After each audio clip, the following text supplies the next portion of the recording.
मैं राहुल गांधी की सुरक्षा को लेकर चिंतित हूं, असल में बहुत चिंतित हूं। क्या मुझे लगता है कि उनकी जिंदगी को खतरा है? हाँ, बिल्कुल लगता है। और इस आशंका पर बार बार मोहर लगाने का काम संघी भाजपाई कर रहे हैं। जिस आसानी से खुलेआम बीजेपी के एक प्रवक्ता ने टीवी पर कहा कि राहुल गांधी के सीने पर गोली मार दी जाएगी, क्या वो सुनकर चुप रहा जा सकता है?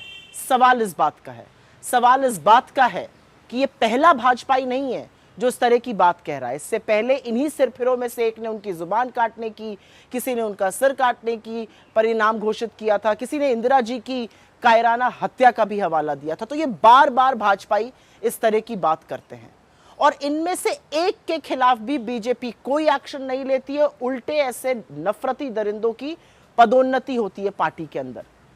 मुझे चिंता इसलिए है क्योंकि इन्हीं संघियों का ऐसा ही खूनी इतिहास है। इन्हीं की विचारधारा से प्रभावित होकर नाथूराम गोडसे ने गांधी को मारा था। मुझे चिंता इसलिए है क्योंकि ये कायर हिंसक है, ये सच के सामने टिक नहीं पाते हैं और टिक सकते भी नहीं हैं। मुझे चिंता इसलिए है क्योंकि जिन सुरक्षा एजेंसियों पर उनकी सुरक्षा की जिम्मेदारी है, वो उनकी सुरक्षा से संबंधित चिट्ठियां जो लिखी जा रही हैं वो बेधड़क लीक कर रहे हैं। मुझे चिंता इसलिए है क्योंकि बीजेपी आईटी सेल के ट्रोल राहुल गांधी के विदेशी दौरों के फोटो और वीडियो को सोशल मीडिया पर शेयर करके उनकी सुरक्षा के लिए बड़ा खतरा बार बार पैदा करते हैं।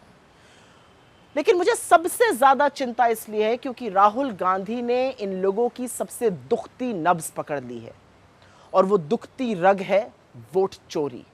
कैसे लोकतंत्र में चुनावों के साथ लगातार खिलवाड़ करके सत्ता हासिल की जा रही है और राहुल जी ये पुख्ता सबूतों के साथ देश को बता रहे हैं।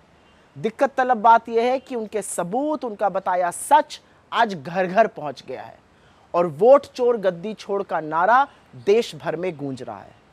मुझे चिंता इसलिए है क्योंकि हमने अपने नेताओं को हिंसा के चलते खोया है। मुझे चिंता इसलिए है क्योंकि 14 साल के राहुल गांधी ने अपनी दादी को 32 गोलियां झेलकर इस देश की एकता के लिए शहीद होते देखा और महज 7 साल के अंदर अपने पिता के शरीर के चिथड़े उड़ते हुए देखे क्योंकि उन्होंने आतंकवाद के खिलाफ घुटना टेकने से मना कर दिया था। और इसलिए हमें चिंता है, इसलिए हमें चिंता है क्योंकि राहुल गांधी आज इस देश का भरोसा है, सच की वो आवाज है जिन्हें कोई ताकत चुप नहीं करा सकती। शोषितों के वो रहनुमा हैं जिन्होंने हक की एक लंबी लड़ाई लड़ने के लिए कमर कस ली है।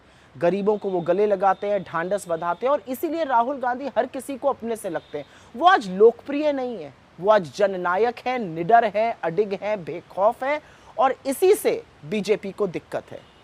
घोर असहमतियों को संवैधानिक ढांचे से सुलझाया जाना चाहिए।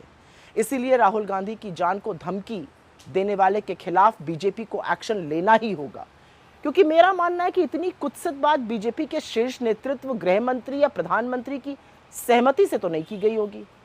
और हाँ, इस देश के मीडिया से आज सवाल है, वो मीडिया जो किसी भी ऐरे गैरे की बात पर उछल उछल कर डिबेट करता है, आज आप चुप नहीं रह सकते। आप ही लोगों के लाइव टीवी पर नेता प्रतिपक्ष पर गोली चलाने की बात की गई है, आप चुप कैसे रह सकते हैं?